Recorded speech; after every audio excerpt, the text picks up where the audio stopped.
우리 말씀 보도록 하겠습니다. 오늘 말씀은 마태복음 14장 22절에서 36절입니다. 마태복음 14장 22절에서 36절 한 절씩 교독하실 때 제가 먼저 읽도록 하겠습니다. 예수께서 즉시 제자들을 재촉하사 자기가 무리를 보내는 동안에 배를 타고 앞서 건너편으로 가게 하시고 무리를 보내신 후에 기도하러 따로 산에 올라가시니라. 저물매 거기 혼자 계시더니 배가 이미 육지에서 수흘이나 떠나서 바람이 거스름으로 물결로 말미암아 고난을 당하더라. 밤 사경에 예수께서 바다 위로 걸어서 제자들에게 오시니 제자들이 그가 바다 위로 걸어오심을 보고 놀라 유령이라 하며 무서워하여 소리 지르거늘 예수께서 즉시 이르시되 안심하라. 나니 두려워하지 말라.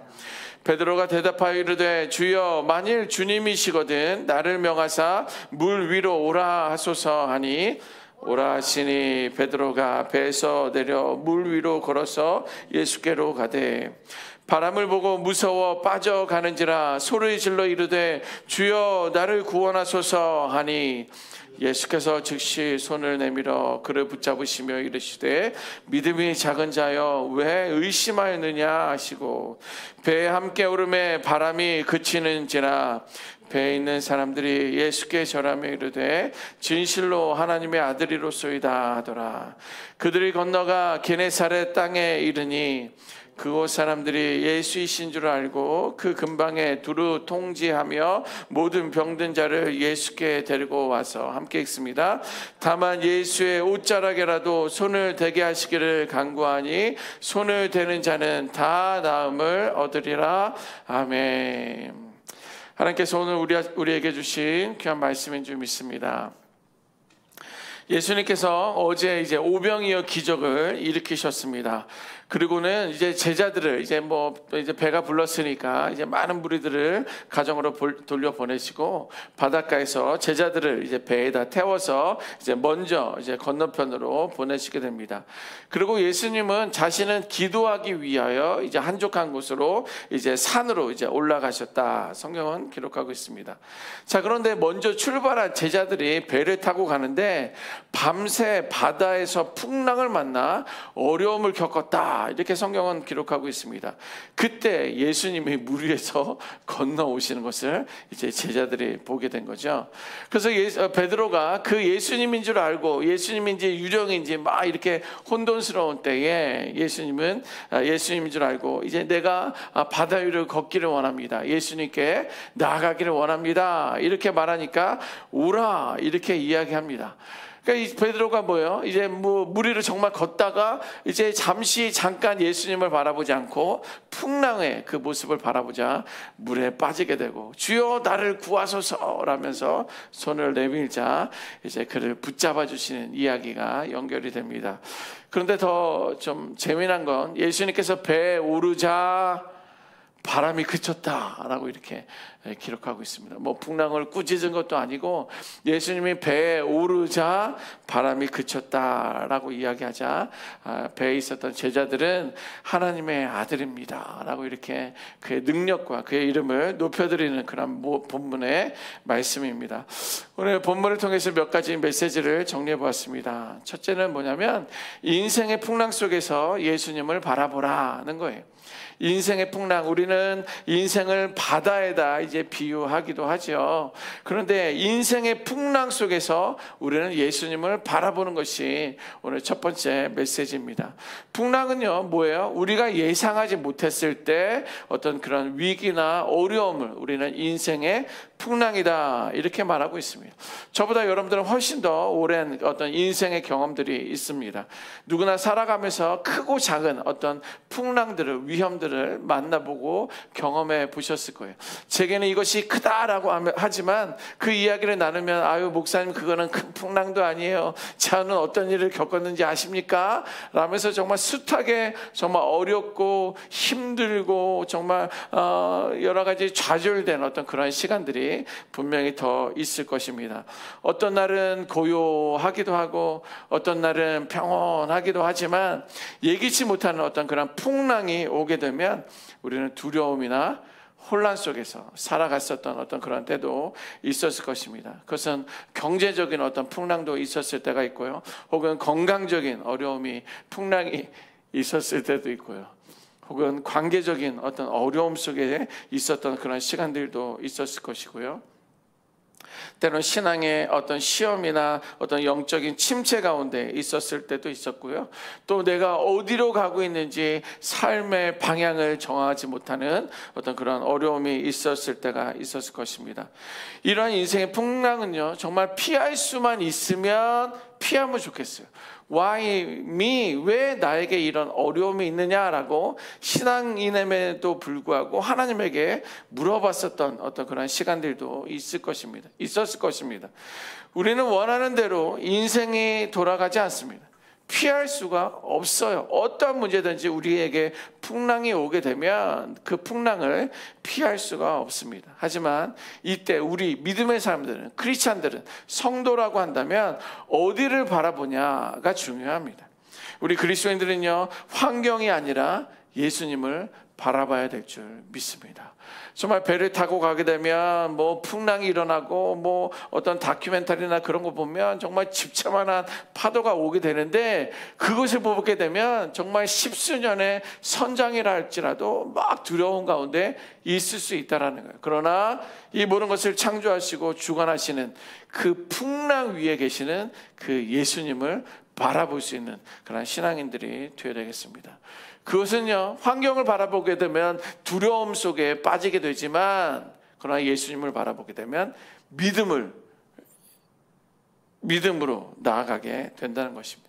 그리고 우리들의 손을 내밀어 예수님의 도움을 구할 때 예수님은 반드시 우리와 함께 풍랑 가운데 함께 계시는 줄 믿고요, 예수님이 계실 때 그 풍랑은 잠잠게 되는 그 은혜를 경험하게 될 줄 믿습니다.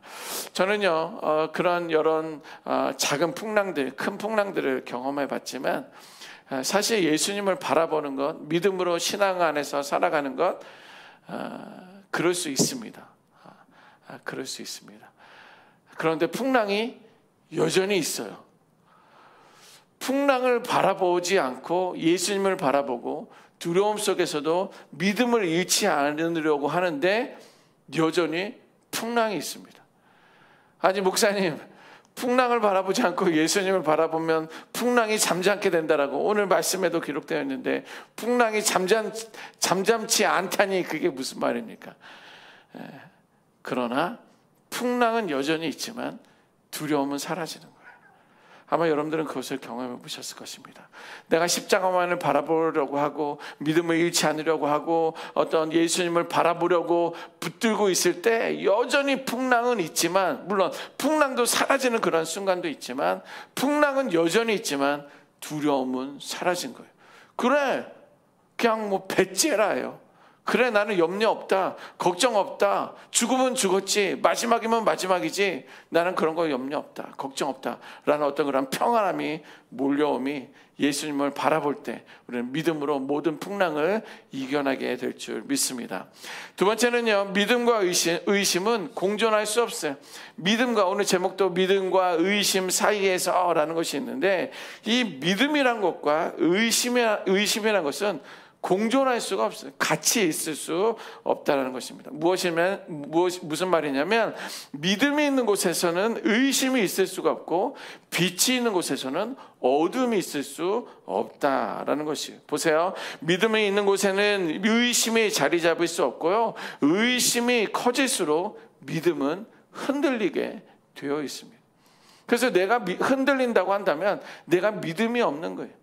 믿음이 없다 보면 점점 우리는 흔들리는 그런 삶을 살 수밖에 없습니다. 오늘 본문에서 베드로는요, 예수님을 향한 믿음으로 무리를 걷습니다. 그가 무리를 걷자마자 뭐 푹 빠져든 게 아니에요. 성경은 분명히 예수님을 바라보며 그가 무리를 걸었다라고 말하고 있어요.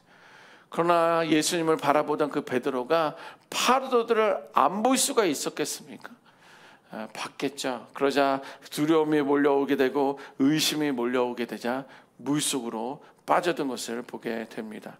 베드로는요, 처음에는 믿음이 있었지만 의심이 들어오자 곧바로 물속으로 가라앉게 되는데, 우리들의 신앙도 마찬가지입니다. 우리가 여러분들 예수님을 처음 만났을 때를 생각해 보십시오. 그의 열정, 그의 마음, 사모하는 마음, 기쁨의 마음들이 분명히 있었을 텐데, 우리도 신앙생활하면서 큰 믿음으로 시작하지만 현실적인 문제 앞에서는 두려움이 몰려오게 되면 우리는 믿음이 흔들리게 되어 있다는 것입니다. 여러분, 인생의 풍랑을 만나게 되면 하나님보다 문제를 더 크게 보는 거예요. 하나님을 제한되게 보고요, 문제를 더 위대하고 더 크게 보는 거예요. 그때 우리들의 믿음은 흔들리게 되어 있습니다. 그러나 여러분, 베드로처럼 순간적으로 믿음이 흔들릴 때 있어요. 어떤 사람들은 잠깐 믿음이 흔들릴 수 있고, 어떤 사람들은 몇 달이 갈 수도 있고, 어떤 사람들은 몇 년이 갈 수도 있는데, 이렇게 믿음이 흔들릴 수 있지만 우리는 다시 예수님을 바라보고 예수님에게 손을 내밀고 도움을 구해야 됩니다. 그럼 예수님은 즉시 그 손을 붙잡아 주시는 줄 믿습니다. 여러분들, 예수님을 끝까지 바라보십시오. 믿음은 환경이 아니라 예수님께 집중할 때 우리들은 흔들리지 않습니다. 말씀으로 주가 주신 약속의 말씀을 붙들 때 우리는 의심이 사라지게 될 것입니다. 믿음의 경험들을 한번 기억해 보십시오.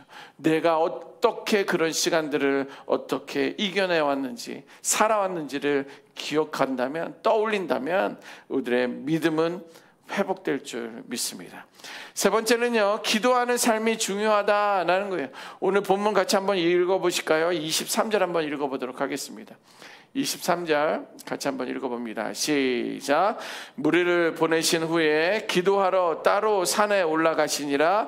저물매 거기 혼자 계시더니. 아멘. 보세요, 예수님은요, 기도하는 삶이 중요함을 우리들에게 보여주고 있습니다. 23절에 나온 것처럼 무리들을 보낸 후에 5,000명의 그 사람들을 떡과 물고기를 먹이시고 그들의 집으로 보내시고, 제자들은 배를 태워서 건너편으로 보내시고, 예수님은 기도하러 따로 산에 올라가셨다라고 이렇게 기록하고 있습니다. 예수님은요, 늘 중요한 일을 앞두고 기도하셨던 분입니다. 예를 들면 공생애를 시작하기 전에 예수님은 사생애, 일반적인 사람으로서의 삶의 중심의 삶을 사시다가 예수님의 사명, 메시아의 사명, 치유와 회복의 사명자의 사명을 시작하시기 직전, 공생애를, 그것을 공생애라고 하는데, 공생애를 시작하시기 직전에 예수님은 40일 금식 기도를 시작하셨습니다. 우리들도요, 중요한 일, 큰 일, 어떠한 일이 있기 전에는 우리가 작정하며 기도하는 것이 너무나 필요하겠습니다. 두 번째는요, 사역하시면서도 늘 기도하셨던 그런 모습을 볼 수가 있습니다. 성경에 보면 새벽 미명에, 혹은 오늘 말씀처럼 한적한 곳으로 가사, 이런 말씀이 나오면 이것은 예수님께서 기도하러 가셨다라는 거예요. 네, 예수님이 굳이 그렇게 기도까지 하셨을까? 하셔야만 됐을까라는 생각이 들 수 있지만, 예수님은 모든 시간들 속에 사역하시면서도 늘 기도하셨던 그런 모습들을 보게 됩니다. 세 번째는요, 힘든 순간에도 하나님께 기도하셨어요. 예수님에게 힘든 사건은 무슨 일이었을까요? 십자가를 지셨던 그런 때입니다. 겟세마네의 기도를 기억하면 얼마 예수님도 본인의 사명이 십자가를 지시는 것을 분명히 알고 있었음에도 불구하고, 구약의 많은 예언들이 본인을 위한 것이라는 것을 알고 계셨음에도 불구하고, 그 십자가를 지는 것이 얼마나 힘들고 어렵고 감당해야 되는 것인지에 대한 어떤 그런 마음 속에서 예수님은 땀이 핏방울이 떨어지는 것 같은 그런 간절함으로 기도했었던 그런 모습을 보게 됩니다. 그러나 여러분들은요, 예수님은 기도를 통해서 하나님과 지속적인 관계를 세워가게 하는 것이 바로 기도인데, 사단은 그 기도를 방해하게 한다는 거예요. 우리 지난주 그저께 우리 새가족방 교육하면서 우리가 영성생활에, 경건생활에 대해서 말씀드리지 않았습니까? 거기는 말씀생활, 기도생활, 예배생활, 거기에 기도생활이 있는데, 우리 경건한 삶을 살기 위해서, 크리스찬 라이프를 살아가기 위해서는 기도할 수 있는 우리가 되어야 될 줄 믿습니다. 사탄은 우리가 기도하지 못하게 방해하지만, 그러나 기도는 우리에게 있어서 영적인 무기이고요, 우리의 영혼을 지키고 승리케 하는 것이 바로 기도임을 믿으시기를 바랍니다.